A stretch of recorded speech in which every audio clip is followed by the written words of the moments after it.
నన్ను మరి కాపాడుతాడు. Yes, relax.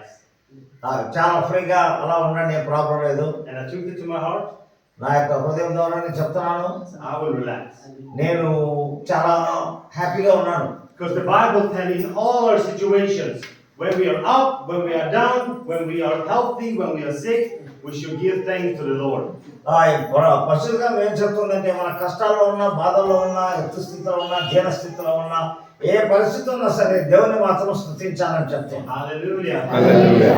The Bible says that throw yourself a big party when you go through different trials and tribulations. కాబట్టి Bible చెప్తా ఉంది, మనం ఎక్కడికి వెళ్ళినా కష్టాలు, బాధలు, ఇరుకులు వస్తూ ఉంటాయి, కానీ వాటి ఎందుకు కూడా సంతోషించాలని చెప్తాం. So I thank God. అయితే నేను దేవునికి వందనాలు చెల్లిస్తున్నాను. Everything will work good for those who love Him. అంతా కూడా మన మంచికే జరుగుతుందని నమ్మాలి. Hallelujah. Hallelujah. And that's the attitude God wants us to have with everything in life. కాబట్టి మన జీవితంలో అలాగే మనం ఊహించనివి కూడా జరుగుతుంటాయి. What doesn't break us can make us stronger. ఒకసారి ఇలాగా పడి పరిస్థితి అవుతుంటది, అప్పుడే మనం బలంగా ఉంటాం. So anytime the devil come against you, he's taking a risk to make you stronger and draw closer to God. మన జీవితాల్లో, మీ జీవితాల్లో కూడా ఏమైనా కొన్ని ఇబ్బందులు జరగచ్చు, కానీ ఆయనకు భయపడకుండా దేవునికి దగ్గరగా వెళ్ళి ప్రార్థించండి. We are unstoppable. మనము ఎప్పుడు కూడా ఆగిపోకూడదు. We are the body of Christ. మనము యేసు శరీరమై ఉన్నాం. We're the church of the living God. సంఘం అంతా కూడా దేవునికి జీవిస్తున్న సంఘంగా. Hallelujah. Hallelujah. Unstoppable. ఆగిపోయి జీవితం జీవించాలి. In Jesus' name. యేసు నామములో. So yesterday when I came to the hospital, నేను హాస్పిటల్ నుంచి వచ్చినప్పుడు I called my insurance. నా యొక్క ఫోన్ లైన్ తీసి మాట్లాడాను. And my insurance company said, we will cover everything. Don't be worried. మా యొక్క సంఘం ఇక్కడ జరుగుతున్న ప్రతి విషయాన్ని కూడా ఈ యొక్క ఫోన్ ద్వారా చూస్తూ ఉంటారు. And I said, okay, thank you so much. పర్వాలేదే చెయ్యి అని చెప్పేసాను. And you know that the people in India, the hospital, మీకు తెలుసు మన భారతదేశం ఉండే hospital ఎలాంటివో, they wanted to keep me there. వాళ్ళు గట్టిగా పట్టుకొని కూర్చోబెడతారు. And I said that I need to go. వాళ్ళు అంటున్నారు, వాళ్ళేమో ఉండండి హాస్పిటల్ ఉంటున్నారు, నేను కానీ ఉండండి వెళ్ళిపోవాలని వాక్యం చెప్పాలి. No. You want to have you here. కుదరదు ఇక్కడ ఉండాల్సిందే అంటున్నారు వాళ్ళు. And I tried to keep my calm. I was smiling. I was happy. కాబట్టి నా యొక్క కాలుని ఎలా పక్కన పెట్టినా సరే, నొప్పున్నా సరే, నేను నవ్వుతూ ఉన్నాను, సంతోషంగా ఉన్నాను, ఆనందంగా ఉన్నాను. And I was lying there. I was resting. నేను అక్కడ వచ్చి కొంచెం కూర్చొని రెస్ట్ తీసుకున్నాను. And resting. అలాగే విశ్రాంతి. And then I felt, no, now it's time to leave. కొంత తర్వాత చెప్పాను, ఇంకా నేను ఉండడానికి నాకు ఇష్టం లేదు, వెళ్తానని చెప్పేసి చెప్పాను. And he said, no. వాళ్ళు అంటున్నారు, డాక్టర్ మిగతా వస్తుంది, మీరు కలవడదు అంటున్నారు. They said, we want your insurance to pay us. వాళ్ళు అంటున్నారు, మీరు కలిపితే అది చాలా ఎక్కువ నొప్పి చేస్తుంది అంటున్నారు. And I just talked to them, and I know they have already paid them. కాబట్టి నేను అక్కడ వాళ్ళతో మాట్లాడి, వాళ్ళతో మా యొక్క చర్చ సభ్యులతో చెప్పి మాట్లాడినప్పుడు వారు పర్వాలేదు, మేము మీకోసం ప్రార్థన చేస్తున్నామని చెప్పారు. Amen. And suddenly I just realized that I cannot let them stop me. అక్కడ నేను కొంచెం చేసిన తర్వాత నేను అర్థం తెలుసుకునేది ఏంటంటే, నన్ను ఎవరు ఆపలేరు అని. I need to go to the meeting to pray. నేను ఒక మీటింగ్కి వెళ్ళాలి, వాక్యం చెప్పాలి. So I just said bye and I left. వాళ్ళని చిట్టించుకోవడం ఓకే వెళ్ళండి అని చెప్పారు. And that's sometimes we need to do with our sickness, with our problems, with our devils. కాబట్టి ఒకసారి కష్టాలు, సమస్యలు, ఆ తర్వాత సాతాను శోధనలు వస్తుంటాయి, వాటిని జయించే ముందు వెళ్ళాలి. Because we have talked to our advocate, to our insurance company. నేను ఇన్సూరెన్స్ కంపెనీ ద్వారా Det är så bra det här. Halleluja. We know our promises. Halleluja. వాళ్ళకు యొక్క పరిశుద్ధ గ్రంథం తెలుసు. We know what Jesus had already paid for. Just det. ఎందుకంటే మనము అర్థం చేసుకోవాల్సిన విషయం ఏంటంటే, మన బాధల కొరకు, మన కష్టాల కొరకు, మన పాపాల కొరకు ఆల్రెడీగా ఆయన వెల చెల్లించాడు. And our sickness and our pain say, no, stay. నీలో ఉన్న ఏమైనా స్వస్థత అస్వస్థత లేదా రోగం ఉంటే దాని గురించి బాధపడుకో, నిలబడని చెప్పాలి. And sometimes there needs to be a shift in your attitude. కాబట్టి మనం చేయాలనుకున్నది ఏమైనా చేయకుండా మనం Many times. We cannot play with the devil.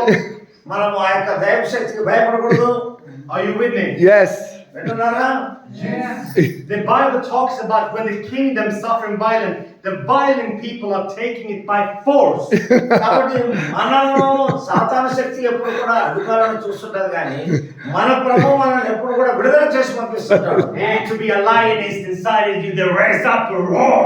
కాబట్టి హృదయంలో యేసు ప్రభువును పలుకుకొని లేచి నిలబడడానికి You need to use your authority and God given right and execute it. కాబట్టి దేవుడు మనకు అధికారాన్ని ఇచ్చాడు, అధికారాన్ని మనం చేసి చూపించాలి. Hallelujah. Woo! So I was just going to talk about, yes, to have a short Bible study today. మనం దేవుడు ఇచ్చిన అధికారంతో మనం దేవునికి వాక్యాన్ని ప్రకటించాలి. Now you know what happened here? మీకు తెలుసు ఇక్కడ ఏం జరిగినా పర్వాలేదు. We believe in God for miracles. కాబట్టి మనం దేవుని దగ్గర నుంచి ఒక అద్భుతాలు మనం కోరుకోవాలి. But it doesn't, until I get my miracle, I will still be happy. మనము ఎలాంటి పరిస్థితి ఉన్నా ఎంత కష్టం జరిగినా సంతోషంగానే ఉన్నాను నేను.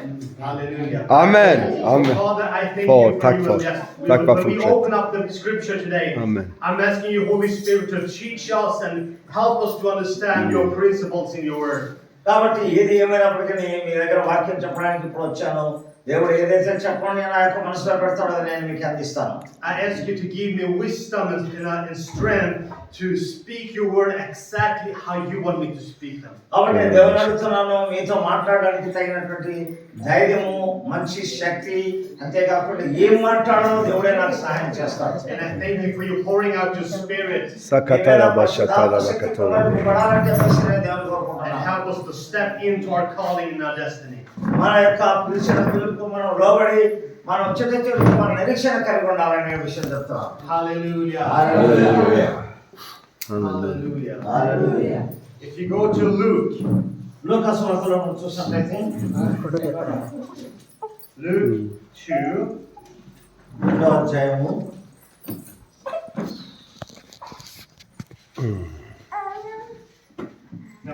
Luke 3, I mean, 3వ అధ్యాయం and 21. Luke 3 and 21. 21వ వచనం చదువుతున్నాం. సమాజంలో ఉన్నవారందరూ ఆయన చేయించున్నారు.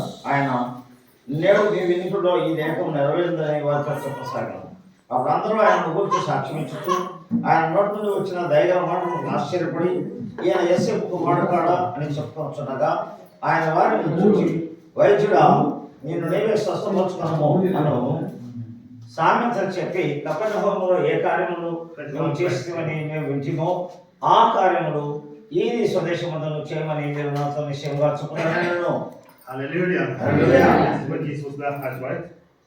Luke 3, 22, 21. 21 to 23 I read. Yeah. Hallelujah. Hallelujah. So this is when Jesus was baptized. ఇది యేసుక్రీస్తు బాప్తిసం పొందుకున్న తర్వాత జరిగిన సంఘటన. Heaven was open. ఆ పరలోకము తెరబడింది. And the Holy Spirit come like a dove upon Jesus. ఆ బాప్తిసం తీసుకొని పైకి వచ్చిన వెంటనే పరలోకం తెరబడి ఆ పరలోకం నుంచి ఒక పావురము ఆకారంతో పరిశుద్ధాత్ముడు ఆయన మీదకి దిగి వచ్చాడు. And a voice from heaven came out. They said, "This is my beloved Son, in whom I'm well pleased." అప్పుడు ఆ పరలోకం నుండి కూడా ఒక శబ్దం వినబడుతుంది. ఈయన నా ప్రియ కుమారుడు, ఈయన ఎదురు నేను ఆనందించుతున్నానని చెప్పబడుతుంది ఒక శబ్దం. Hallelujah. Hallelujah. This is when Jesus was revealed